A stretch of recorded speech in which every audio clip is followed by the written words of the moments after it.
Góðan dag. Í dag þriðjudagurinn 27. ágúst árið 2025 og hérna settur fundur í bæjarstjórn Arnarneskautsstaðar. Þetta bæjarstjórnarfundur númer 1417 og til fundarins eru mætt eftirtalin. Það Valgarður F. Jónsson sem hér talar, kemur embætti forseta bæjarstjórnar, Ragnar B. Sæmundsson, Líf Lárusdóttir, Kristinn Hallur Sveinsson, Líf Ási Skarstað, Guðmundur Ingvar Guðjónsson, Sædís Alexía Sigurmundsdóttir og Anna Sólveig Smáradóttir situr fundinn í fjarveru Jónínu Margrétar Sigmundsdóttur og Ragnheiður Helgadóttir situr fundinn í fjarveru Einars Brandssonar. Einnig sitja fundinn Haraldur Benediktsson bæjarstjóri og Steinar Davíð Adolfsson, sviðsstjóri stjórnsýslu og fjármálasviðs og sé Steinar að rita fundargerð fundarins. Og þetta fyrsti fundur að loknu sumarleyfi bæjarstjórnar á þessu ári og ég býð bæjarfulltrúa velkomna aftur til starfa í bæjarstjórn. Við göngum bara til dagskrár. Fyrsta mál á dagskrá hefur málsnúmer 2508-017, Suðurgata 87, umsókn til skipulagsfulltrúa. Ræða umsókn til skipulagsfulltrúa vegna óverulegar breytingar á deiluskipulagi á Akratorgsreit. Til stendur að fella út núverandi staðsetning á bílastæði og bílastæði verði þess í stað við austurenda lóðar við Suðurgötu 87 á milli húsanna á númer 87 og 89. Samþykki nærliggjandi lóðarhafa liggur fyrir og skipulags- og umhverfisráð leggur til við bæjarstjórn að breytingin verði kynnt samkvæmt 2. málsgrein 43. greinar, vísun í 3. málsgrein 44. greinar skipulagslaga númer 123/2010 og tekið fram að allur kostnaður sem hlýst af breytingunni verði á höndum lóðarhafa.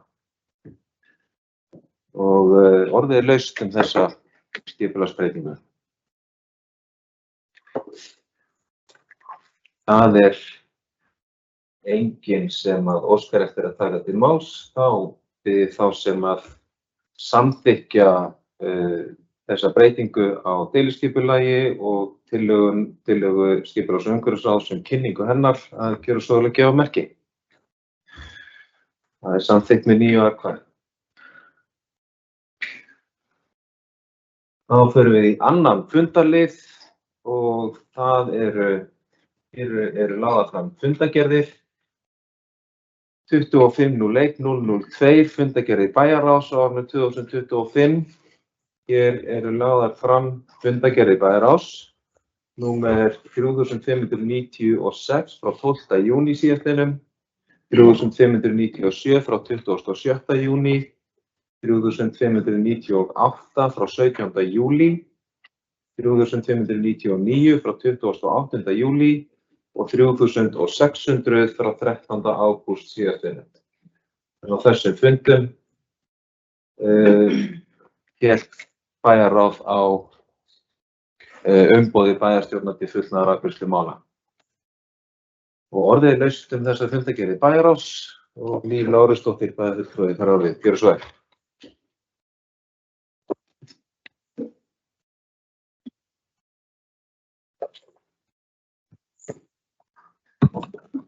Forseti, ágætu bæjarfulltrúar, aðrir sem á okkur hliða. Ég ætla að stikla aðeins á stóru undir þeim fundargerðum sem lagðar eru hér fram, sem eru fundargerðir sumarsins þegar bæjarráð starfaði í umboði bæjarstjórnar. Ég ætla að byrja á fyrstu fundargerð sem hér er lögð fram, sem fundargerð nr. 3596. Þessari fundargerð voru tækifærislegi fyrirferðarmikil, enda var á þessum tíma að setjast í írsku daga. Hátíðin okkar, þá vorum við einnig að formgera lokun á jaðarspökkum og taka ákvörðun hvernig staðið yrði að endurgreiðslu þeirra þrekkorta sem búið var að selja. Nú, þá erum við á leið í útboð í ræstingum stofnana hjá okkur og kom hann Arnar verkefnisstjóri og skipulags- og umhverfissviði til okkar til að fara yfir drög að útboðsgögnum. En í fundargerð 3597 vil ég nefna sérstaklega mánaðaryfirlitin. Það sem við fengum að sjá hvernig rekstrarliðir halda áfram að þróast í rétta átt og við höfum sannarlega áréttað mikilvægi þess að áframhaldandi aðhald sé til staðar í rekstrinum. En í sömu fundargerð voru staðfestar breytingar á verklagsreglum sem unnið hefur markvisst að undanfarna mánuði í leikskólamálunum hjá okkur og verklagsreglur leikskólana. En þessum breytingum er ætlað að bæta starfsumhverfi, auka sveigjanleika og veita foreldrum tækifæri til að lækka leikskólagjöld sín. En skóla- og frístundaráð hefur unnið náið með leikskólastjórum að útfærslu sem tekur mið af því að mæta þjóðfélagsbreytingum styttingu vinnuviku starfsfólk með sem minnstri þjónustuskerðingu og fjölbreyttari afsláttarkjörum. Og við vildum líka samhliða þessu tryggja svona fjölskylduvæna nálgun á vistunartímum, en í úttekt sem við fengum frá KPMG á mönnunarlíkani og rekstri leikskóla kemur fram að opna tími leikskóla á Akranesi er almennt rýmri en gengur og gerist á landsvísu og þar kom jafnframt fram að tækifæri felst í því að endurskoða og stýra betur dvalartíma barna í leikskólum, þar sem margir greiði fyrir dvalartíma umfram hefðbundin dagvinnutíma án þess síðan að nýta hana fullu. Og til að nýta þetta tækifæri þá bjóðum við nú upp á þrepaskipt afsláttarkerfi sem gerir þá foreldrum kleift að lækka dvalargjöld. Og það má finna allar nánari upplýsingar þetta inn á vefnum hjá okkur. Og mér finnst mjög mikilvægt að það komi fram að í öllu þessu ferli vann sviðið ásamt skóla- og frístundaráði náið með leikskólanum og mér finnst eiginlega enn mikilvægara að það komi fram að við allar þessar breytingar var stuðst við raungögn mætingu barna. Þannig að það kom nefnilega alveg í ljós í ferlinu að það getur verið mikill munur á mætingu, skráðari mætingu og síðan raunmætingu og sveitarfélagið, leikskólarnir eru síðan að manna leikskólana eftir skráðari mætingu. Þannig að við náttúrulega fylgjumst bara vel með og sjáum hvernig þetta kemur út núna þegar að foreldrar hafa ákveðin tíma til að sækja og hvernig þetta kemur til með að líta út og hversu margir munu nýta sér þetta og þá hvernig. Og við fylgjumst vel með og þetta er náttúrulega bara liður í breytingu sem við höfum verið í á öllu þessu kjörtímabili á snúa leikskólamálunum. Og ég vil bara hrósa bæði sviðinu og ráðinu fyrir góða vinnu og gott samtal og samráð við leikskólana og foreldrafélögin. Nú í sömu fundargerð vorum við að taka fyrir erindisbréf að starfshóp eða vinnuhóp utan svokallað Akranes app. Þetta er hópur sem ætlar að taka til starfa í næstu viku. Og markmið þessara hóps er að skila kostnaðaráætlun ásamt verk- og tímaáætlun til bæjarráðs þann 1. október þá mögulega stofnun á appi. Appi þar sem að við höfum séð fyrir okkur að geta verið með klippikort á móttökustöð fyrir úrgang, sundmiða, fréttir og rauninni bara allt sem að okkur dettur í huga að geti varðað sem íbúar myndu vilja fá og í þessu formi. Auðvitað verðum við að meta samt bara kostnað og tækifærin og sjá hvort við leggjum síðan í vegferðina, en við höfum séð þetta gert annars staðar með góðum árangri og ég held að felist sérstaklega tækifæri í þessu varðandi klippikortin eða einhvers konar samskonar útfærslu á þeim. Nú áfram í sömu fundargerð þá fengum við kynningu og samþykktum af því við vorum starfandi í umboði bæjarstjórnar viðverðstefnu farsælt umhverfi Akranesskólastaðar sem er í rauninni markmið okkar þá að auka bæði þetta er í rauninni stefna viðveru og farsælt í starfi og markmið er að draga úr skammtímaveikindum starfsfólk þar sem notaður sérstakur Bradford kvarði sem búið er að tengja við vinnustund. Þannig að við erum þá komin í rauninni með þriðja aðila sem hjálpar okkur í þeirri vegferð að taka þátt í samtölum og svona reyna að bara koma staði hvað veldur þeirra veikindi til staðar. Það gefur okkur þá mögulega tækifæri líka til að grípa fyrr inn þar sem að það á við. Og það fara á staða núna námskeið í haust þar sem að stjórnendur fá þjálfun frá vinnuvernd sem þá þessi aðili sem vinnur þetta með okkur. En við samþykktum þessa stefnu viðveru og farsæld í starfi. Og við bættum þarna við að við teljum mikilvægt að fylgja þessu bara í rauninni reglulega eftir og óska eftir skýrslugjöf hvernig til tekst innleiðingin hefst núna og mikilvægir hlutin í þessu öllu saman að það takist vel til þannig að við getum byrjað að nota þetta og þetta virki eins og þetta á að gera. Nú í fundargerð 3599 frá bæjarráði 28. júlí þá fundum við vegna fyrirhugaðra verndartolla Evrópusambandsins á kísiljárn frá EES ríkjunum en þá var boðið svo ákvörðun ESB verndartolla á kísiljárn frá Íslandi og öðrum EES ríkjum og leyfi forseta vildi ég bara svona stilla á því eða bara lesa upp það sem í rauninni við sendum frá okkur þarna en bæjarráð Akranskjörstaðar krefst þess að ríkisstjórn Íslands gera allt sem í hennar valdi stendur til að koma í veg fyrir að fyrirhugaðir tollar ESB á kísiljárn verði að veruleika. Slíkt reiðarslag fyrir eitt mikilvægasta atvinnufyrirtæki Akranes, Elkem og Grundartanga. Þá ekki ljóst af fréttum og var á þessum tímapunkti ekki hvort að hagsmunum Norðuráls Grundartanga verði í framhaldinu ógnað með tollum á álframleiðslu. En ef það verði það niðurstaðan blasir náttúrulega við fordæmalaust áfall fyrir atvinnulíf á svæðinu. Við vöktum einnig athygli á því að á iðnaðarsvæðinu á Grundartanga nú í farvatninu gríðarlega mikil uppbygging og fjárfesting nýrra framleiðslu fyrirtækja sem hafa beina hagsmuni af rekstri Elkem. Og þá einnig unnið að nýsköpunarverkefnum sem miða að því að nýta betur efnis- og orkustrauma innan svæðisins í anda hringrás og hagkerfisins. En með þessu að sjálfsögðu verið að setja öll slík áform í uppnám. Við bættum við að tjón á rekstri fyrirtækja Grundartanga yrði alvarlegt efnahagslegt áfall og hefði með beinum hætti áhrif á afkomu þjóðarbúsins. Það var ljóst að atvinnu og afkomu hundruði einstaklinga yrði ógnað með beinum hætti. Svo kórónuðum við með þessu en áform ESB eru algjörlega óskiljanleg og í engu samhengi við stefnu sambandsins að gæta að viðkvæmum aðfangakeðjum fyrir mikilvæg aðfang til iðnaðarframleiðslu. Bæjarráð krefst þess að ríkisstjórn Íslands mótmæli nú þegar harðlega slíku broti á EES-samningnum. Bæjarráð óskar þegar í stað eftir fundi með forsætis-, utanríkis- og atvinnumálaráðherra þá alvarlegu stöðu sem blasir við. Og við fylgdum þessu eftir með til að segja góðan fundi með ráðherra, Þorgerður Katrín og hennar fólk tóku á móti okkur inn í ráðuneyti. Þar sem við sátum ásamt sveitarstjórnar fulltrúum eða sveitarstjóra og oddvita Hvalfjarðarsveitar og áttum samtal þetta og við fengum blessunarlega þær fréttir síðan í byrjun síðustu viku að ekki það tollanum, að minnsta kosti ekki í bili en við fylgjumst grannt með enda mikið hagsmunamál að ræða fyrir svæðið. En ég ætla ekki að hafa lengra á þessu sinni, takk fyrir.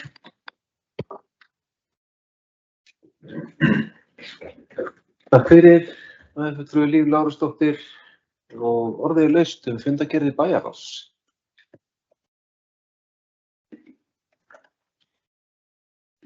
Fulltrúi Ragnar B. Sæmundsson, gjörðu svo vel.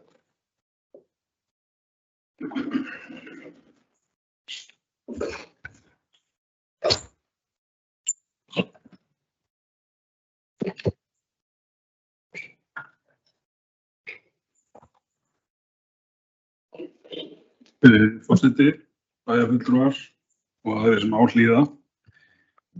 Við ræðum hér fundargerð bæjarráðs og bæjarfulltrúi Líf Lárusdóttir þá langar mig aðeins að koma þar inn á nokkuð mál. En það var bara nokkuð góð yfirferð hjá henni það sem hefur gerst hjá okkur í bæjarráði í sumar. En mér langar samt sem áður að fara í nokkuð mál. Ég langar til þess að byrja á fundargerð frá 17. júlí, fundargerð frá fundi númer 3598. Það er mál númer 19, Klifurfélagi, húsnæðismál. En það ánægjulega skrifar stigið að Klifurfélagið nú að fara að koma sér fyrir íþróttahúsinu á Vesturgötu Ég veit nú reyndar ekki alveg hvernig vinnunni hefur miðað, en það var allavega stefnt að því að þeirra starfsemi væri komin á fullt þegar skóli hæfist. Og ég veit allavega að þeir hafa verið að vinna þarna á fullu. Það er bara mjög gleðilegt að félagið sé þarna komin þá með húsnæði til framtíðar. Félagið hefur verið í leiguhúsnæði upp á Smiðjuvöllum, sem ég hef komið nokkur sem inn á hérna þessu ræðustól. Og það er gagnrýnt að við höfum verið að leigja þar fyrir á 70 milljóna á ári. Þannig að stefnan hefur verið að koma öllum félögum inn í okkar húsnæði og á loksins er það að takast núna. Bara fagna því. Næst langar mér að koma aðeins inn á fund sem haldið var 29. júlí.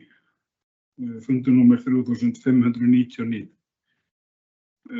Bæjarfulltrúi Líf Lárusdóttir fór vel yfir hérna áðan og las upp bókunina. Mér langar bara aðeins að bæta svona við nokkrum punktum. Það er náttúrulega rétt eins og hún kom inn á að þetta var mikið reiðarslag þegar þessar fréttir berast og ég ætla alveg að viðurkenna fyrir sjálfa mig, ég hafði kannski ekki mikla trú á þessum fundi sem við áttum fyrirfram með utanríkisráðherra, en þetta var bara mjög góður fundur. Það voru fulltrúi úr utanríkisþjónustunni sem sannfærði mig allan það væri verið að gera allt sem hægt væri að gera í hagsmunabaráttu fyrir bara Ísland og þessum hagsmunum sem þarna eru undir. Og þess vegna var það náttúrulega mjög gleðilegt þegar Evrópusambandið gefur út og þegar það var frestað við að taka ákvörðun hvort það verði lagður á tollar eða ekki. Það breytir því hins vegar ekki, finnst mér, bara alvarleika málsins. Sú staðreynd að Evrópusambandið er að íhuga að leggja á okkur tolla, þar sem við tilheyrum þessu svokallaða innri markaði, þurfum að lúta öllum reglum innri markaðarins, en eigum svo að fara hugsanlega framleiðsla frá Íslandi að bera tolla. Mér finnst það bara að vera mjög alvarlegt. Í þessu tilfelli erum við þá að tala um Kísíljá og verksmiðju Elkem á Grundartanga sem þarf að hlíta, eins og ég segi, öllum reglum hvað varðar mengunarvarnir og bara allt sem við kemur þeir regluverki sem Evrópusambandið hefur sett, en það er svo hugsanlega að bera þennan toll. Og þetta kemur náttúrulega fyrst og fremst til vegna þess að það er verið að skoða þessi mál á Ísland og Noreg. Noregur er gríðarlega stór útflytjandi. Við erum með eina verksmiðju sem skiptir okkur hér gríðarlegu máli. En svona í stóra samhenginu líka, ef við hugsum þetta aðeins, að þá finnst mér einhvern veginn þegar Evrópusambandið er búið að opna á þessa glöfu, þá er miklu meira undir. Við höfum enga vissu fyrir til dæmis að Evrópusambandið skoði ekki tolla á ál. Ísland er mjög stór útflytjandi í áli. Grundartangasvæðið til dæmis skilaði að útflutningstekjum Íslands 2024 þá koma 9% af Grundartangasvæði. Rúmlega 9%. Það er gríðarlega mikið. Við getum skoðað fisk. Við getum í raun og veru skoðað allar þær vörur sem við erum að flytja út. Og það finnst mér vera bara svolítið, en mér finnst þetta vera gríðarlega alvarlegur hlutur.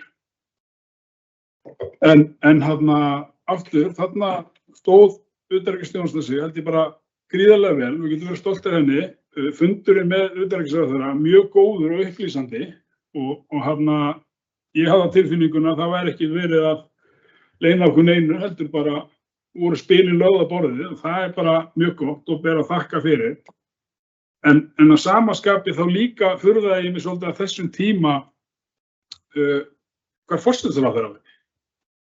Það eina sem heyrðist frá forsætisráðherra í þessari viku, það sem var kannski mesti hasarinn í þessu, var tilkynning frá aðstoðarmanninum hennar að hugsanlega kæmi einhver yfirlýsing öðru hvoru megin við helgina. Það má vera að hafi komið einhver yfirlýsing, ég allan að sá hann ekki, en mér finnst líka mjög furðulegt þegar svona að mér finnst gríðarlega stór mál eru til umfjöllunar og bara gríðarlega miklir hagsmunir undir að okkar æðstu ráðamenn stimpli sig út og fari í sumarfrí. Auðvitað taka allir sumarfrí á það, en við sjáum sömu stöðu upp í Noregi. Þar er ríkisstjórnin bara kölluð saman. Þar eru menn bara kallaðir heim úr fríum erlendis frá. En hér kemur ein yfirlýsing frá aðstoðarmanni, hugsanlega kemur eitthvað frá æðsta ráðamanni þjóðarinnar. Það er ekki gott. Næst langar mér að fara aðeins inn í fund frá 13. ágúst, fund númer 3600.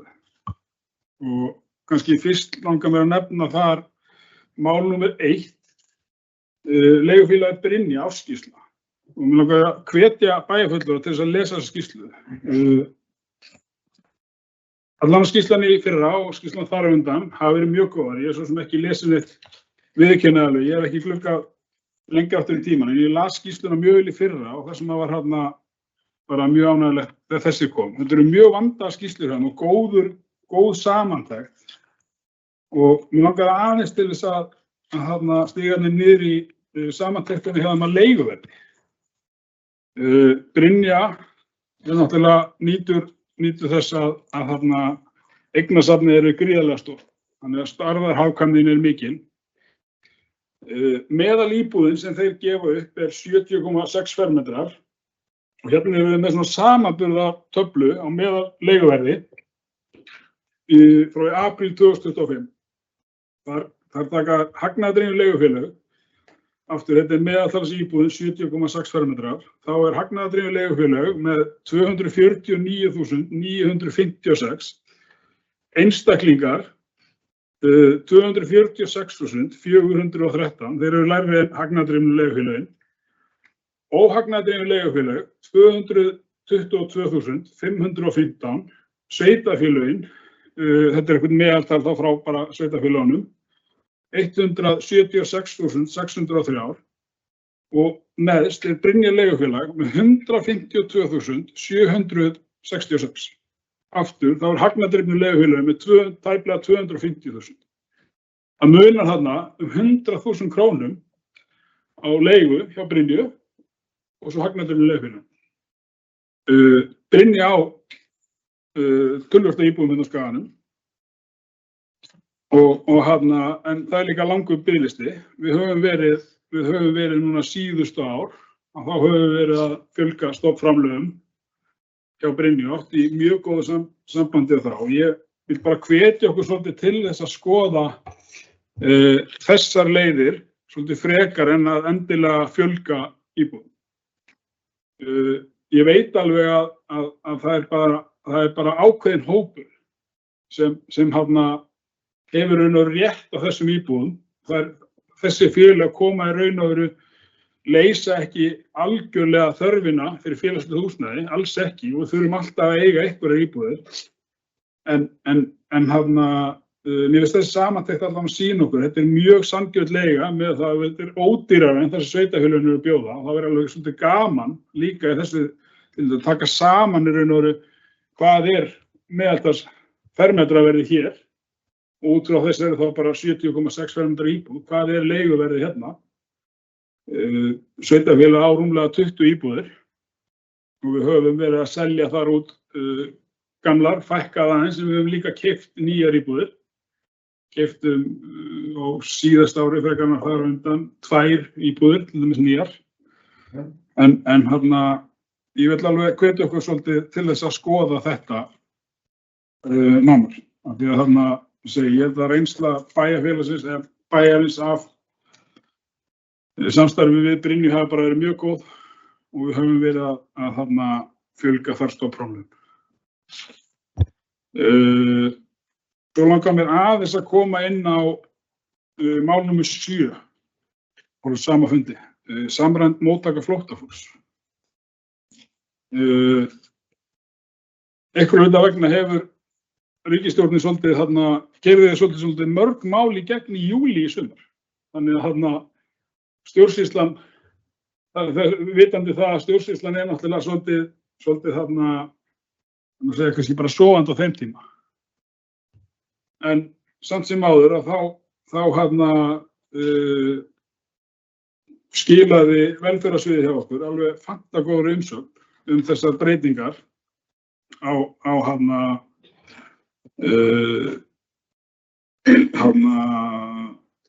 þessu breyta fyrirkomulagi sem félags- og húsnæðismálaráðuneytið hefur boðað.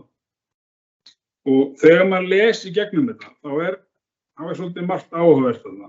Við erum með samning við ráðuneytið móttöku flóttafólks sem hefur verið ákveðin fjöldi á bakvið og mörg sveitarfélög. Sjálfsagt kannski séð í fjölmiðlum umræðina Borgarbyggð, þar sem þeir hafa verið ákveðinni klemmu upp í Bifröst. Mér finnst áhugavert til dæmis í þessu frumvarpi að þá er talað yfirfærslu frá sveitarfélögum yfir til Vinnumálastofnunar á til dæmis vinnuhlutanum og fleira, en það kemur líka fram í frumvarpinu að ríkið ætli sér að spara 315 milljónir með þessari yfirfærslu. Og svo sparnaður hlýtur þá að koma frá sveitarfélögunum að það lækki þá þar greiðslur sem sveitarfélögum hefur verið að berast þessar þjónustöðu. En ef þið lesið í gegnum þessu umsagnir sem allan þá komnar, að þá algjörlega ljóst að það allan trúir því engin annar en sá sem hugsanlega samdi frumvarpið, hann trúði sjálfur, að það myndi eitthvað minnka það álag sem á sveitarfélögunum í þessum málaflokki. Og mér finnst gríðarlega mikilvægt að við fylgjum þessu fast eftir, að við séum ekki bara enn eitt málið þar sem bara einhvern veginn stjórnvöld ákveða einhliða að koma á einhverju samstarfi. Við erum í raun og svolítið uppi vegg þegar við sínum tíma samþykkjum að fara inn í þetta og svo einhliða þá ákveða það bara klipp og allt. Þessi hópur býr hérna, þessi hópur þarf alveg sína þjónustu og sjálfsögðu veitum við þá þjónustu. Sveitarfélag eins og Borgarbyggð sem hefur ekkert með það að gera, það flytja bara nokkur hundruð einstaklingar inn á Bifröst. Stór hluti af þeim eru einstaklingar sem eru aldrei að fara út á vinnumarkað, eru bara á þeim stað á æviskeiðinu. En ríkið getur leyft sér að bara ákveða að bara þeir fjármuni sem sveitarfélögin hafa verið að fá, þessi bara klippt út. Það bara gengur ekki. Þannig að við verðum að fylgja þessu máli fyrst mér fast eftir og ég veit að sambandið hefur verið í góðu samtali við ráðuneyti og við áttum nú fund hérna með ríkisstjórnin og sveitarfélögum þar sem það kom fram að þetta væri allt í skoðun. En við höfum ákveðnar skuldbindingar gagnvart starfsmönnum, við höfum ákveðnar skuldbindingar gagnvart þessum hóp líka og þessum má það ekki vera eins og oftast hefur verið eins og var bara síðasta ári að það er raun og vera að koma upplýsingar frá ráðuneytinu einhvern tíma seint í desember. Hvernig samningur næsta ár. Þú tryggir ekki starfsmenn eða býður starfsmenn upp á það óöryggi að þeir hafi viku fresti eða tvær. Þannig að og fjárhagsáætlun og það sem við erum að vinna inn í fjárhagsáætlun og annað. Að við erum einhvern veginn að putta upp í loft, hvað getur mögulega komið frá ríkinu og hvað getur þessi þjónusta mögulega kostað okkur út frá þeim skyldum sem ríkið ætlar að setja á okkur en ætlaði með þessum breytingum að flytja annað en eins og segi, kannski mun ekki raungerast að öllu leyti því við vitum alveg til dæmis hvaða þjónustu við verðum að veita hér og vinnurhlutin er ekki stóri hlutin í því. Flestir þessum einstaklingum vilja vinna en það er alls konar bara félagsleg þjónusta sem þarf auðvitað að veita þessu fólki. Það er bara mjög stór hluti að mér að koma bara á aðstæðan þar sem við bara sem betur þau kannski bara getum ekki alveg sett okkur inn í.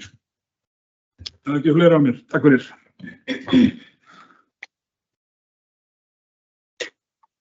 Takk fyrir. Fulltrúi Ragnar B. Sæmundsson. Og orðið er laust fundargerðir bæjarráðs. Fleiri óska að taka til máls. Það er enginn sem að virðist ætla að stökkva á það tækifæri.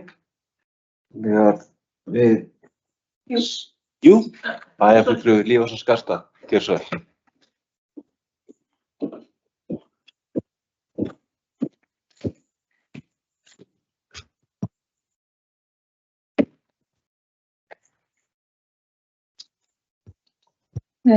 Forseti, bæjarfulltrúar, bæjarstjóri og aðrir sem á okkur hlýða. Mér langaði til að koma upp undir fundargerð frá 17. júlí, hvað hún er. 3598. Ég að spá í varðandi skil á lóðum, liður 13 og 14. Kemur hérna fram skil á lóðum. Mér bara svolítið áhyggjur af þessum skilum sem við höfum verið að fá inn þetta árið og ég bara hefði viljað vita hvort að hvað þetta eru marga lóður sem hefur verið skilað og hvað þetta eru mikla tekjur sem við erum að verða af. Og hvort að við séum eitthvað að reyna að sporna við þessu. Svo var það varðandi, það var hérna í fundargerð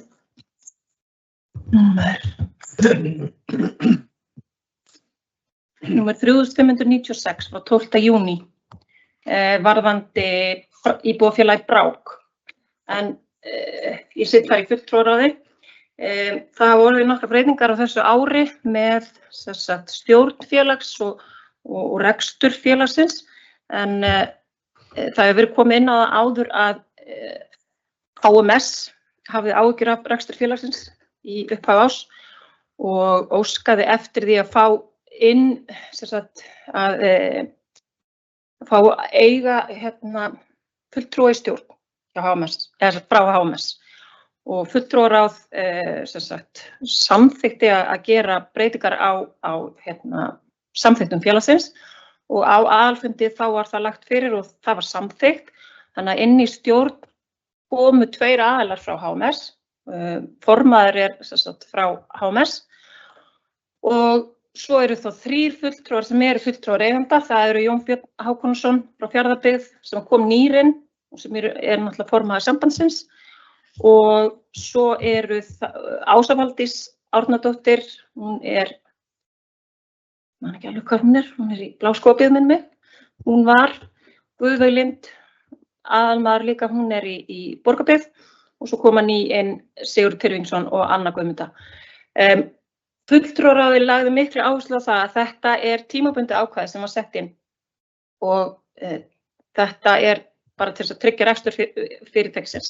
Það kom í ljós að það var heilmikil skuld sem að Brák var í við leigufélagið Bríet og það var mikilvægt að það yrði gert upp með einhverjum hætti. Aftur á móti að þá stendur rekstur Brákar mjög vel og eða er á mjög góðri uppleið. Og eitt af því sem hefur styrkt þann rekstur eru kaup Brákar á íbúðum hér á Akranesi. Þannig að við skulum bara vera ánægð með að eiga hluti í þessu félagi og vera stolt af því og bara halda áfram að passa vel upp á þetta félag. Það var svo eitt annað sem ég ætlaði að ræða. Það var varðandi viðverustefnuna sem var í annarri fundargerð. Bara fagna því að við séum komin þessa leið. Eina sem ég er að hugsa er við hvernig við höfum skrásett þetta, ætlum við að vera með eitthvað viðmið og hvernig ætlum við að mæla árangur á þessu og hver í rauninni er ábyrgur fyrir þessu verkefni. En bara mjög glöð að sjá þetta, bara mjög flott. Takk fyrir.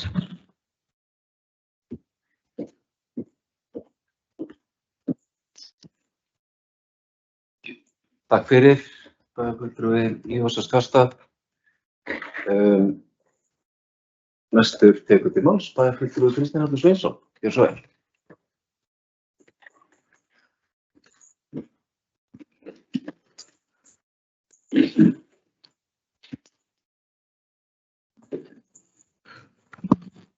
Forseti, ágætu bæjarfulltrúar og aðrir sem á okkur hlýða. Við erum okkur koma upp undir fundargerð. Maður sé anbyrdu. Heldur hún sé frá 13. ágúst 3600 og þá tala sum mál og bæjarfulltrúi Ragnar B. Sæmundsson. Sérstaklega hérna varðandi Lið 1, Brynjar leigufélag. Ég alveg sammála því að Brynjar leigufélag eitt besti makkar sem við getum haft í því að tryggja húsnæði fyrir fólk með örorku. En það náttúrulega endar þar að þetta leigufélag öryrkja og aðrir hafa ekki aðgang þar inn. Þannig að ég alveg tek heils hugar undir það að við eigum að tryggja sem flestar íbúðir sem í boði hverju sinni gegnum leigufélagið og halda áfram góðu samstarfi sem við höfum átt þá árum saman.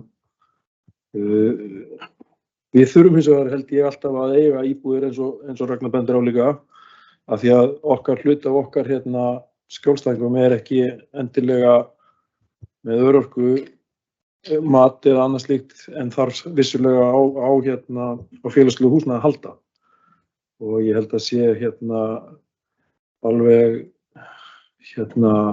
þess virði að skoða það hverju sinni hvernig eignasafn bæjarins hvort það sé hægt að uppfæra eignir og fá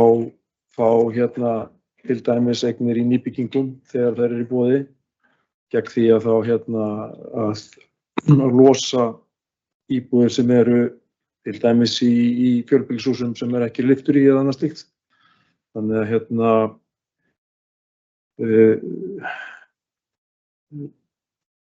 til þess að nútímavæða húsakostinn sem við bjóðum upp á. Það alveg svona að maður horfir til þess bara svona heilt yfir og hugsar íbúðamál fólks á Íslandi og jafnvel í heiminum að ásókn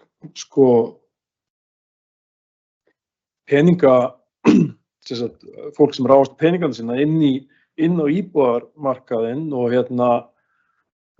þessi magnkaup á íbúðum til þess eins að leigja þær út til hagnaðar hefur alveg áhrif á lífsgæði ungs fólks að við verðum að gæta þess og horfa til þess að við getum ekki gert unga fólki okkar að peningakúm fyrir fólk sem stundar leigu í ágóðaskyni og fyrirtæki. Þetta að verða vandamál held ég mjög víða og þessi kannski ekki komið jafn langt á Íslandi en þú veist, maður horfir á sögur fólks til dæmis í Bandaríkjunum sem hefur enga forsendur til að komast út á leigumarkaði og raun og veru dæmt til fátæktar af því að leiguverð þar sem það býr það mikið og hátt að þú hefur enga möguleika á því að safna þér upp höfuðstól til þess að kaupa og við erum búin að sjá þetta hjá ungu fólki á Íslandi líka. Þannig að við verðum að horfa til þess og hugsa sem sagt kannski svona okkar uppbyggingu og stefnur hvernig við getum hjálpa til við að fólk komi taki yfir höfuð á sér. Annars vegar þá í óhagnaðardrifnum leigufélögum eða þá eins og hefur verið reynt með stuðningslánum frá ríkinu. Sem ég alveg stólu hvað heita. Hlutdeildarlán. Þannig að þetta eru mjög áhugaverðar pælingar og umræður svona mál. Svo held ég verið líka að minnast á þetta mál sem held ég 19. mál í sömu fundagerð sem 7. mál, samræmd móttaka. Það alveg rétt, við þurfum að standa í lappirnar þarna.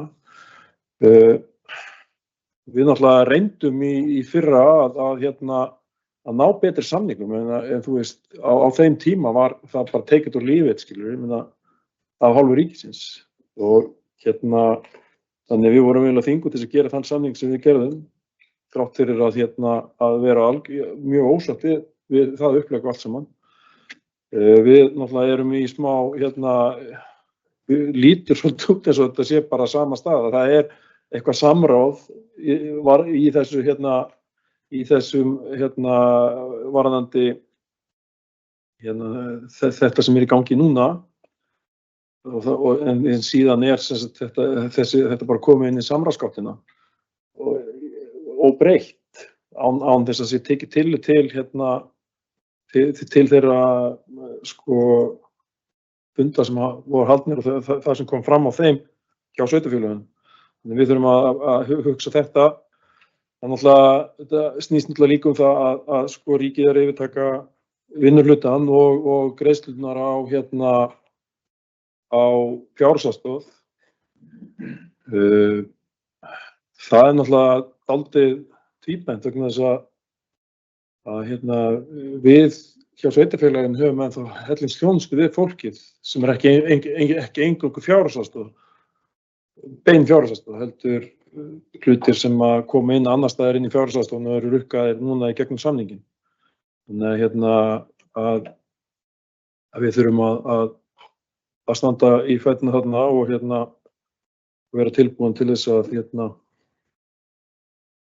að mæta ríkinu þegar þessu kemur. Takk fyrir.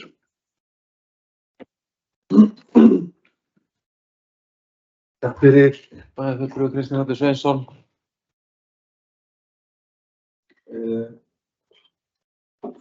Mig langar aðeins að minnast á það sem að bæjarfulltrúi Lífans á Skarðstað nefndi áðan.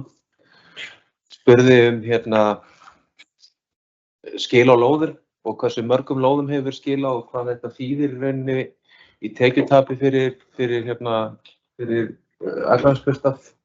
Þetta bara mjög áhugaverð spurning, henni verður örugglega ekki svarað hér og nú, en ég kannski beini því bara með til bæjarstjóra að þetta verði bara tekið saman og það verður gott fyrir bæjarfulltrúa að fá þessar upplýsingar og hjálpa okkur að hafa yfirsýn yfir það sem er að gerast.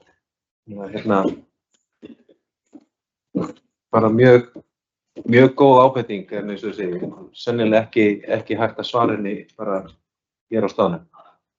En orðið er laust aftur, við fundargerð Bæjarráðs. Það er enginn sem að stekkur á það tækifæri. Þannig að þá ljúkum við þessum fundarlið og umræddar fundargerðir Bæjarráðs hafa þar með verið lagðar fram til kynningar. Við erum í þriðja fundarlið, málsnúmer 25-01-003.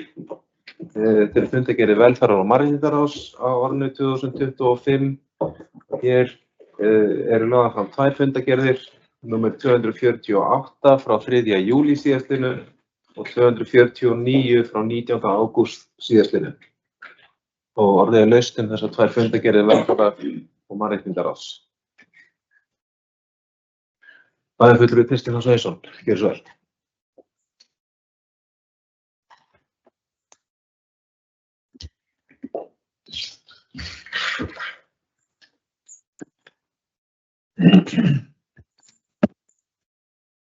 Forseti og bæjarfulltrúar, það sem okkur hlýða. Ég ætla aðeins bara að minnast á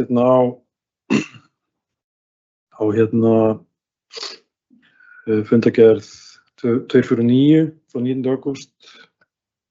Fundurinn sem ég reyndar satt ekki vegna veikinda, en var stýrt af félaga okkar Einari Brandtssyni, bæjarfulltrúa. Þar er fjallað samræmda móttöku og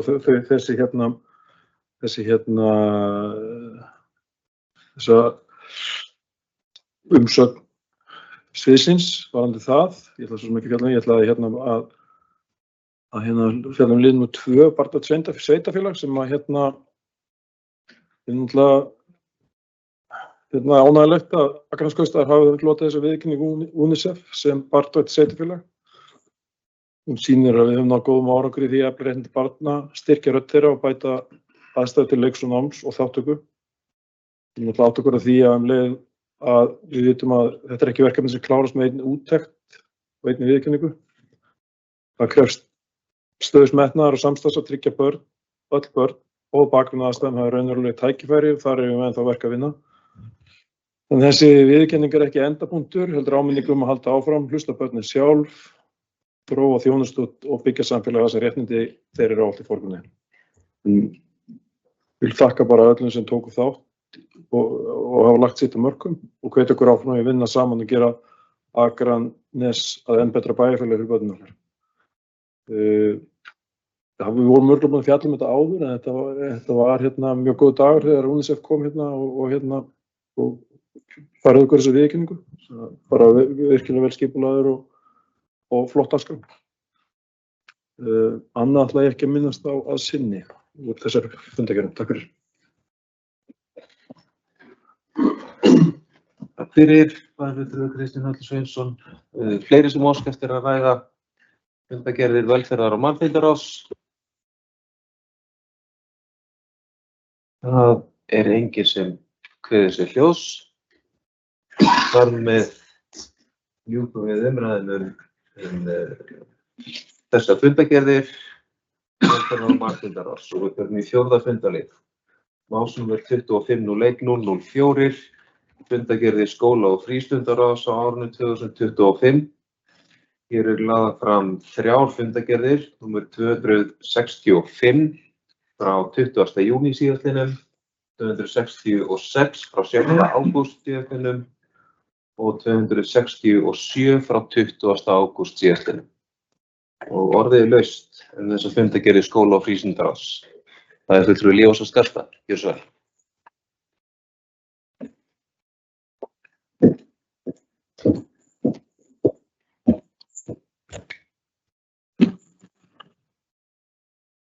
Forseti, bæjarfulltrúar, bæjarstjóri og aðrir sem á hlýða.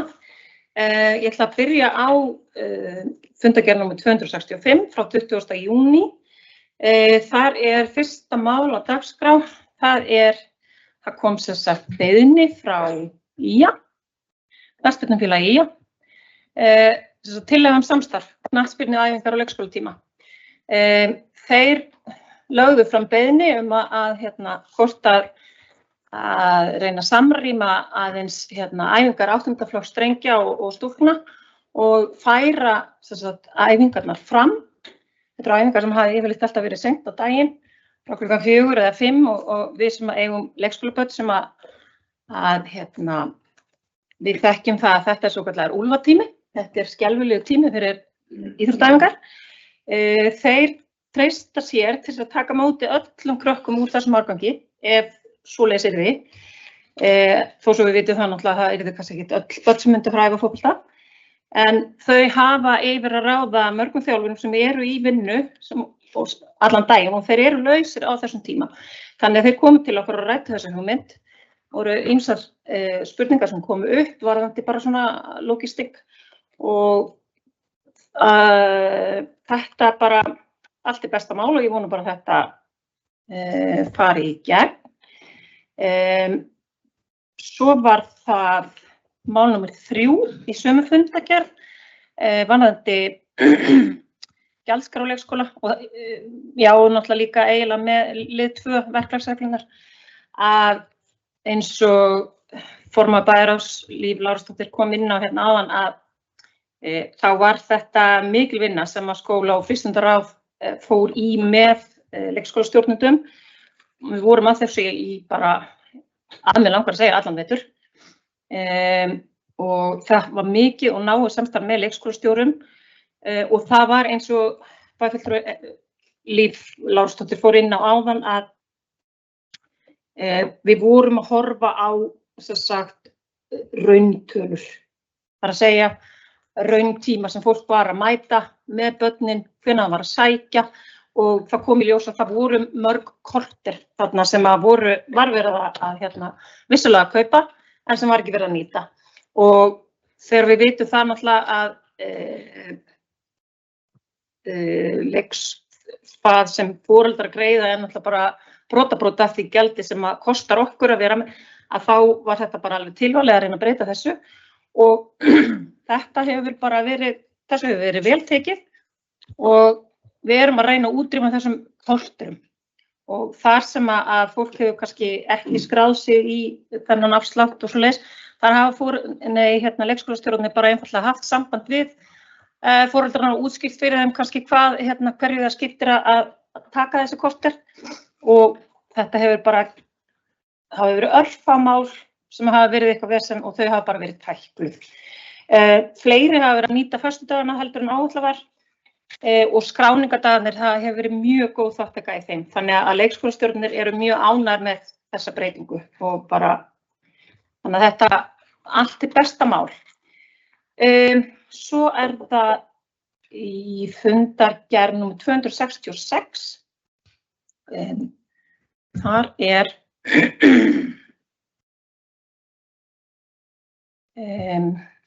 fyrst að fara inn á liði nr. 2. Húsnæði og starfsemi Klifufélagsins. Eins og bæjarfulltrúi Ragnar B. Sæmundsson kom inn á áðan að þá Klifufélagi hefur flutt sína starfsemi eða í því að flytja í íþróttahúsið á Vesturgötu. Þetta teljum við í skóla- og frístundaráði og Klifufélaginu bara vera hér mesta heillaskref.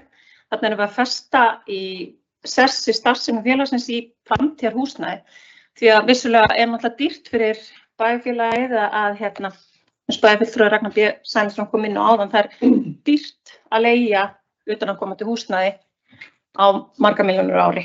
Sérstaklega þegar rekstur bæjarins nú ekki eins góður og Það hefur líka verið stefna bæjarins að starfsemi íþróttafélagana sem við erum að styrkja að þau fari fram undir húsnæði í okkar eigu og þetta bara heillaskref að koma þarna inn. Tala nú ekki húsnæði á Vesturgötunni, þetta fína flotta íþróttahús sem orðið ansi gamalt en við höfum hugsað vel það núna síðastliðin ár og megum vera stolt af því. Þarna erum við með margs konar íþróttir, kraftlyftingar, pílufélag, kraftlyftingarnar ætla sér að fara þarna inn, voru þarna náttúrulega, alls konar keilu, fimleika, karate, badminton, þarna hefur verið leikskóladeild, frístund og bara veit ekki hvað og hvað, þannig að við þurfum bara að hugsa vel þetta húsnæði sem við höfum verið að gera. Þá lið 1 varðandi golfklúbbinn að þar hefur verið vandræði með æfingaaðstöðu innanhús og við erum svo sem í viðræðum við golfklúbbinn leiðir sem hægt að fara. Þar náttúrulega hefur verið skýr afstaða náttúrulega bæjarráðsins og náttúrulega bæjarstjórnar að reyna fyrst og fremst að vera með í húsnæði bæjarins og ég held að við ættum bara að halda áfram en að gera að taka þetta samtal. Þá held ég að ég sé bara komin á enda. Já, takk kærlega.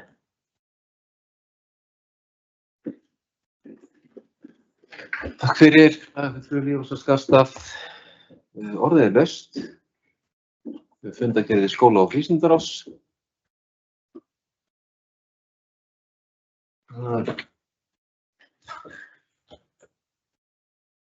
Eru lítil viðbrögð við því. Þá ljúkum við þessari umræðu fundargerð í skóla- og frístundaráðs og förum í 5. fundarlið. Hann málsnúmer 25.01.005, fundargerð skipulags- og umhverfisráðs á árinu 2025 og hér eru lagðar fram 4 fundargerðir frá ráðinu. Frá fundi nr. 328 sem framfór þann 2. júní síðastliðinn, 329 frá 30. júní, 330 sem framfór 14. júlí og 331 sem framfór þann 18. ágúst síðastliðinn. Og orðið laust fundargerð skipulags- og umhverfisráðs og það fulltrúi Guðmundur Ingvar Guðjónsson þar að gera svo.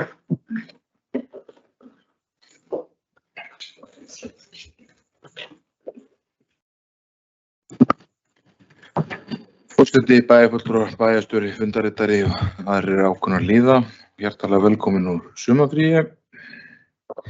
Virkilega ánægjulegt að vera hérna með ykkur. Mér langar aðeins að renna létt yfir þessar fundagerðir sem við höfum átt í sumar.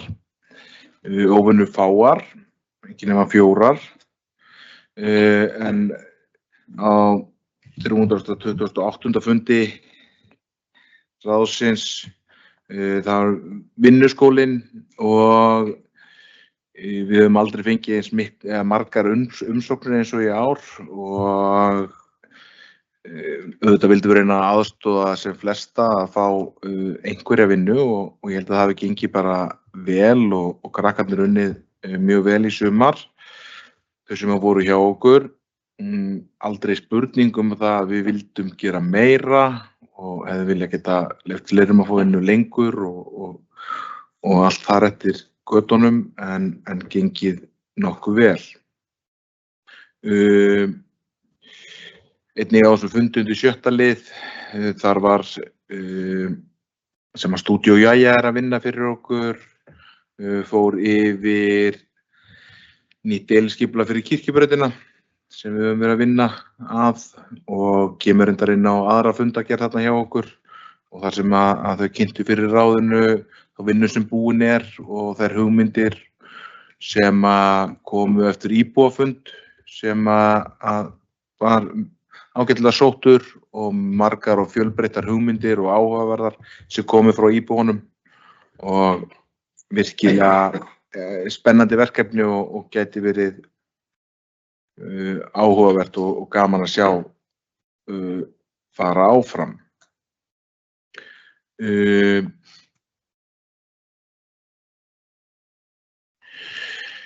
Viðhald gatna á stíga, útboð í fundagerð 329. Þar var í 7. lið viðhald gatna á stíga þar sem kom og opnuð tilboðin og lagt til að ganga til samninga við Keilir EHF sem að síðari stigum féll frá tilboðinu og var það ákvörðun okkar að ekki verið að eltast við þá þó svo að við hefðum auðvitað geta gert það lögum samkvæmt og allt því tengdu en við vorum með mjög flott fyrirtæki í öðru sæti sem að next legst og var ákveðið svo síðar stigum að semja við þá og eru þeir í þessum töluðu orðum að byrja með sín verk. Klárlega þetta full seint, við gerum okkur held ég all grein fyrir því en ekki þetta svo sem stór verkefni en þau þarf að klára líka og vitum við á þessu með tíman og ætlum að reyna að láta þetta ganga eins vel og hratt fyrir sig eins og hægt Inn á fundi 330 og þar undir 1. lið kemur Klifufélagið sem hefur áður komið fram og við fögnum auðvitað þessu að þeir séu að koma í íþróttahúsið á Vesturgötu.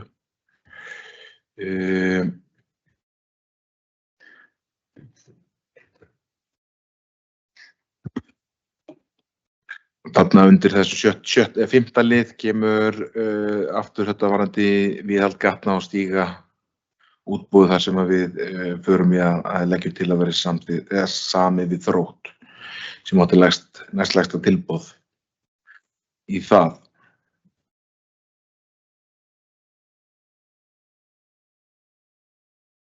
Fundi 331, 1. liður þar kemur aftur inn á Stúdíó Jæja, þau komu og hitt okkur ráðið og fóru yfir þá vinnu sem að þau hafa gert og eins og ég kom inn á áðan að virkilega spennandi vinna sem búið að vera að gerast þar og heldur áfram. Undir öðrum lið eru lausar kennslustofur í grundaskóla þar sem að við samþykkjum þennan fyrirliggjandi samning við efnisveituna varðandi söluna á þeim gámum sem þar og er vonandi að það gangi fyrir sig því miður þá að sjá eins og sé mikið framboð núna af þessum gámum en við vonum það besta.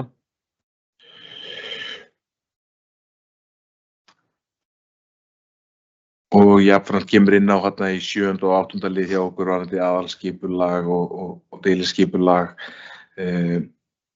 varðandi Innesveg 1 þar sem að skipulagsfulltrúar er falið að leggja á greinargerð sem kemur væntanlega undir næsta fund hjá ráðinu varðandi skipulagsbreytingu á því en eins og við vitið þá var Löður búinn að sækja breytingu á skipulagi á þeim reit. Ekki fleira í bili, herra forseti. Takk fyrir, þetta er Guðmundur Ingvar Guðjónsson og ég gef orðið laust. Við höfum fundargerð skipulags- og umhverfisráðs.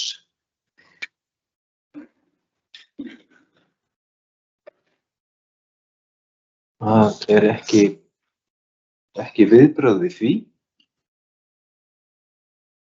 Þá ljúkum við þar með umræðu fundargerð skipulags- og umhverfisráðs. Förum í 6. fundarlið, mál númer 2501-023, fundargerðir og fleira frá Höfða, hjúkrunar- og dvalarheimili á árinu 2025. Og hér eru lagðar fram 2 fundargerðir frá stjórn Höfða, fundur númer 161 sem fram fór 5. maí og 162 sem fram fór 18. ágúst. Orðið er laust þessu fundargerðir frá stjórn Höfða.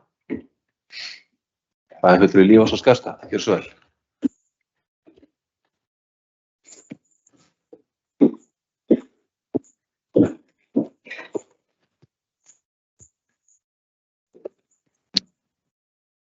Forseti, bæjarfulltrúar, bæjarstjóri og aðrir sem hafa hlýðað. Ég ætlaði að ræða undir seinni fundargerð sem er fundargerð 162. En ég satt þann fund sem varamaður og margt sem kemur fram í þessari fundargerð en það er eitt sem mér langar að minnast á sem að mér finnst eiginlega svolítið svakalegt að það er liður 5 að leiðrétting fyrri ára á greiðslum í sjúkrasjóð.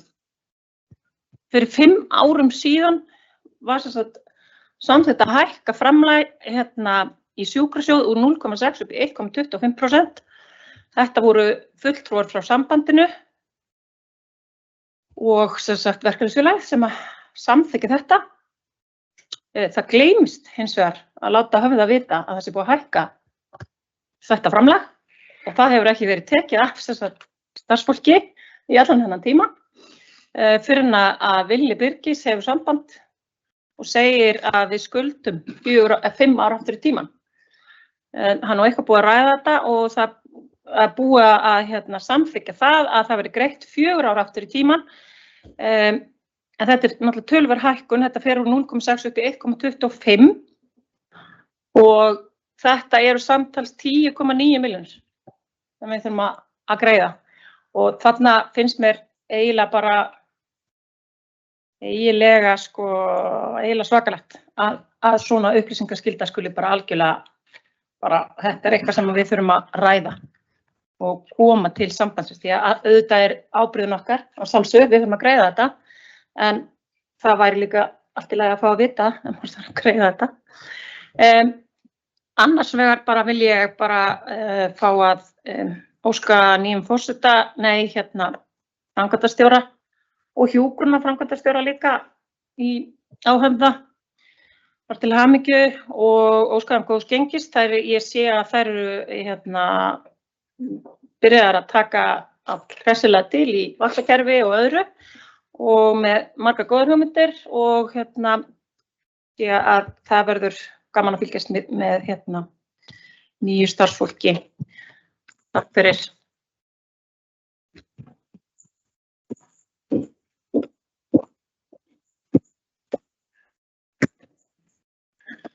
Takk fyrir. Það er fulltrúi Lífans og Skarðstað. Fleiri sem óska eftir að ræða fundargerðir stjórn Höfða. Já, það telur ekki. Þú heldur bara áfram. Gjörðu svo vel. Lífans og Skarðstað er orðið. Forseti, bæjarfulltrúar og aðrir sem hafa hlýðað. Ég gleymdi að koma inn á með lið 10, beiðni bæjarráðs Akraneskaupstaðar umsögnum erindi vegna Árnahús. Þetta náttúrulega búið að vera bælast en það kom í ljós á þessum fundi að þar bara ítrekkaði stjórnhöfða að framtíða möguleikar á stækkun hjúkrunarheimilisins lægju í þessa átt og bara að leggst gegn því að húsin verði gerð upp á núverandi stað.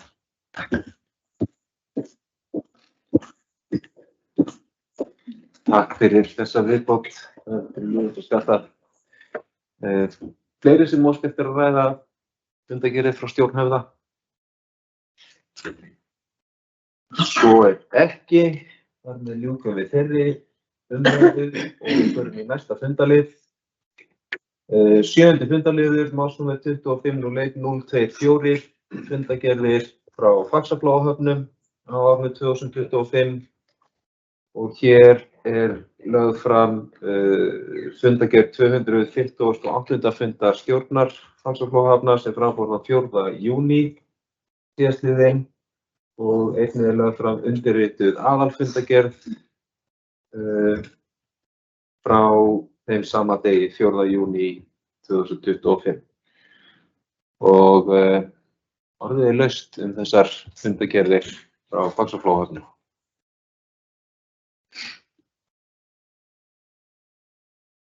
Bæjarfulltrúi Ragnar B. Sæmundsson, gjörðu svo vel.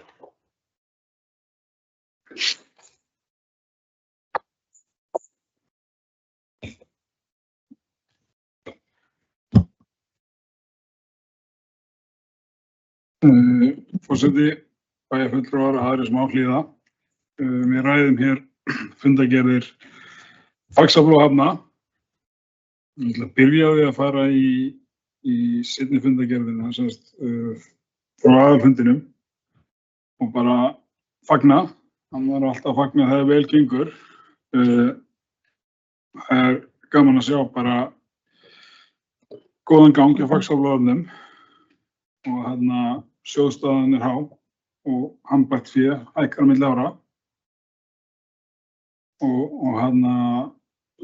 EBITDAn 20% yfir áætlun. Þetta bara mjög jákvætt. Þetta gríðarlega sterkt félag og ég held ég geti alveg fullyrt að þetta ábyggilega það félag sem ábyggilega með eitt stærsta það fá félög í landinu sem bara eiga annað eins eigið fé. Þannig þetta er gríðarlega sterkt félag og við verðum að passa upp á það og passa upp á að félagið fjárfesti líka á okkar svæði. Við erum náttúrulega í gríðarlega stóri framkvæmd núna hér á höfninni. En það býður líka stóra framkvæmdir inn í Grundartanga. Mér hefur fundist því miður Faxaflóahafnir hefur Grundartangasvæði verið svolítið afskiptalaust en tökum þá umræðu seinna. Mér langaði eiginlega meira að koma inn á fundnúmer 258 og þetta mál sem ég ætla að ræða kannski ekki beint í fundargerðinni en ég ætla að setja þetta á öryggi, heilsa og umhverfi. Mál númer 1. Ég hef nokkrum áður komið upp og rætt aðstöðu til að setja henni við báta og ég ætla að gera það aftur núna. Rampurinn, þannig að setja henni við bátar, þjónar svo sem alveg sínum tilgangi fyrir tillögukallana þegar þeir eru að taka upp og mála og laga og annað. En fyrir björgunartæki og annað þetta bara aðstaða sem ekki hægt að nota. Ef það fjara, þá kemstu ekki að út. Á síðasta kjörtímabili þá satt ég í stjórn Faxaflóahafna og þá var þetta í skoðun, meðal annars verið að skoða með að setja ramp fyrir þessa svona minni báta þar sem við keyrðum áður borð í Akraborgina og fyrir meira en ári síðan var gefið út framkvæmdarleyfi á þá framkvæmd. Að framkvæmdarleyfi runnið út. Framkvæmdarleyfi runnið út, það gefið út bara til 1 árs, þannig framkvæmdarleyfi runnið út. Það var enga framkvæmdir farið þarna fram sem ég finnst vera bara eiginlega bara mjög alvarlegt. Því miður var hér bara alvarlegt slys, sjóslys 2022, þar sem maður lést innan við Sjósund. Þá skapaði sú staða að þeir sem komu til dæmis björgunarsveitin og Borgarbyggð, þurftu að fara með sín tæki út til hliðar við grjótgarð og raun og veru svolítið í von og óvon þegar þú skuttlar kerfinu fram á að það sé ekki grjótið eitthvað annað sem tjónar ekki tæki. Þessi sama staða svolítið upp í Grundartanga. Þar setja menn niður í fjörunni og staðan raun og veru lítið betri. Það aðeins búið að laga það, en það gríðarleg skipakoma og björgunarsveitin hérna hefur lent í því að það hefur maður þar farið í sjóinn og þá hafa verið að slaka niður björgunartæki með löndunarkranann. Og þegar maður í sjónum, þá engin tími til þess að vera í einhverjum svoleiðis skítamixi, leyfi mér að segja. Og mér finnst eiginlega algjörlega galið að flott félag eins og Faxaflóahafnir sem leggur mikið upp úr öryggismálum standi sig ekki betur í þessu málum. Að við séum ekki með aðstöðu til að setja niður björgunartækin nema að það heitti svo vel á að slysið gerist á flóði. 6 tíma fresti ertu bara svolítið skrúð ef þú lendir í sjónum. Ef þú kemur ekki niður tækjum. Við erum reyndar hér, ertu með 2 björgunarbáta á floti og ég held að það sé rétt hjá mér að í júlímánuði hafi flest útköll á sjó verið björgunarsveitin hérna. Þau voru ótrúlega mörg. Sem betur fer voru þetta mestmegnis bara að draga, þá voru vélarvana bátar og annað, engin stærri slys. En þegar það gerist svona atburðir eins og gerðist hér 2022, þá getum við ekki búið við það að við komum björgunartækjum hugsanlega ekki á flot og getum ekki veitt aðstoð. Þegar bara hópur manna og kvenna tilbúið til þess að leggja sig í hættu, til þess að aðstoða fólk í vanda, en við komum tækjunum ekki á flot. Það galin staðreynd. Takk fyrir. Já, mér langar eiginlega svolítið að spyrja kannski okkar mann í stjórn Faxaflóahafna hvort það standi ekki til hjá Faxaflóahöfnum að bæta úr þessu. Því að ef það rangt hjá mér að framkvæmdarleyfi sé ekki runnið út, þá það bara flott. Eða raun og veru ætla Faxaflóahafnir ekkert að gera með þetta framkvæmdarleyfi. Ætla ekki að fara í hennar ramp eða eftir hver eru menn í raun og veru að bíða. Það nóg til að peningum, framkvæma bara.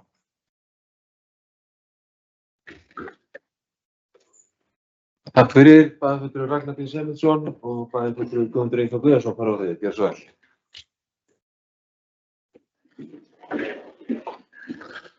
Forseti, bæjarfulltrúa, bæjarstjóri, fundarrittar og aðrir ákveðnar líða. Við tókum með þessa umræðu á síðasta skipulags- og umhverfisráðsfundi svona lauslega í lokin. Þá fórum við yfir framkvæmdarleyfið og þá var það gefið út í október í fyrra á til 1 árs. Það hins vegar að renna út. Ég algjörlega sama sinnis og hef sagt það áður hér og annars staðar að ég algjörlega sammála Ragnari B. Sæmundssoni í því hvernig aðstæðan og hún ekki til sóma fyrir þetta öfluga félag. Ég hef verið og hef nánast tuðað yfir þessu á hverjum einasta fundi hvernig aðstæðan hún sé ekki til bara félagin til sóma. Og ég vissi að það átti alltaf verið orðið tilbúið í þessu og ég var búinn að spyrjast fyrir og fékk svar núna klukkan 7:52 í morgun að frá sviðsstjóra á Faxaflóahöfnum að þar sem að þeir viðurkenna að þetta tekið lengri tíma en til stóð, hönnunin lokið og búið að fá tilbúið í verki frá 2 aðilum, búið að taka tilbúði í verkefnið og framkvæmdir munu hefjast innan skamms. Von okkar að verkefnið klárist nú á haustdögum. Kemur frá sviðsstjóra Faxaflóahafna. Þannig að því að ég svo sem ákvaða að ýta á þeim og því við vissum að framkvæmdarleyfið var alveg að renna út. En þó svo að þetta sé í gangi að þá get ég ekki og held ég engin annar mun fagna fyrir en að þessi framkvæmd er búin. Hún þarf bæði að vera vel heppnuð þannig að hún sé sóma fyrir fyrirtækið og jafnframt sé góð þannig að þeir sem þurfa að nota hana sé bara á að vera til fyrirmyndar. Jafnframt höfum við verið að tala aðstöðunum Grundartanga þó svo félagið hafi lagað eða lítið bætt aðstöðuna Grundartanga með hvernig hún var, en þá hún samt ekki viðunandi eins og við eigum eins og hún þarf að vera árið 2025. Varðandi framkvæmdir Grundartanga erum við aldrei að gera nóg, segi ég, og mun aldrei hætta að tala það inn á stjórnarfundum hjá okkur sökum þess hversu gríðarlega mikilvæg þessu höfn er. Hún er allt og lítil í mínum huga, hafnarkanturinn, þarf að vera mikið stærri og núna er verið að vinna í flæðigrifjum sem að Ístak er að gera ásamt verið að laga hluta af höfninni en engar stórframkvæmdir eins og þyrfti að vera á þessu svæði miðað við það umfang sem er að fara þarna í gegn. Það er alveg gríðarlegt, það eru skip þarna stundum er höfnin full og menn þurfa að bíða fyrir utan. Það hefur komið fyrir að menn þurft að bíða jafnvel 2-3 daga sökum þess að það er bara allt kjaft fullt. Við erum að fá stór skip sem eru bæði að koma með og taka. Þarna er alvöru framleiðsla í gangi. Þetta er ekkert svona hobbyhöfn og ég hef ásamt fleiri fulltrúum þarna inn í stjórninni alveg bent á það. En auðvitað er ekkert að neita því að það er ekkert alveg allir á þessum vagni okkar að horfa á þetta sem svona gríðarlega stórt eins og maður finnst sjálfum og við eigum að gera mikið meira þarna. Auðvitað hefði ég viljað á sínu tíma hefði Faxaflóahafnir haldið áfram að kaupa upp jarðir þarna í grennd vegna þess að ég sé bara fyrir mér að þessi höfn og svæði í kring eigi eftir að stækka og dafna til næstu áratuga og 100 ára. Þetta held ég ekkert að fara og eigi bara eftir að stækka og dafna og það er mikið í pípunum. Nú þegar eru 3 stór verkefni sem eru í farvatninu og sem ekki er búið að opinbera eða skrifa undir eitt í neitt, en þau eru stór og munu klárlega hafa mikið að segja fyrir okkur Hvalfjarðarsveit og nærsveitir og ég held að þessi höfn er bara eftir að stækka, dafna og allt þar í kring. En ég tek alveg undir áhyggjur Ragnars Björns Sæmundssonar að við munum ekkert fagna fyrir en að þetta er komið og við munum ekkert hætta að þrýsta á okkar hagsmuni og hagsmuni samfélagsins. Af því að þetta er ekkert hagsmuni eins eða tveggja heldur alls samfélagsins.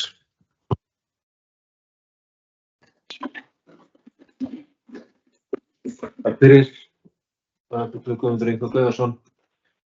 Hverjir sem óskar eftir að ræða fundargerðir frá Faxaflóahafnum?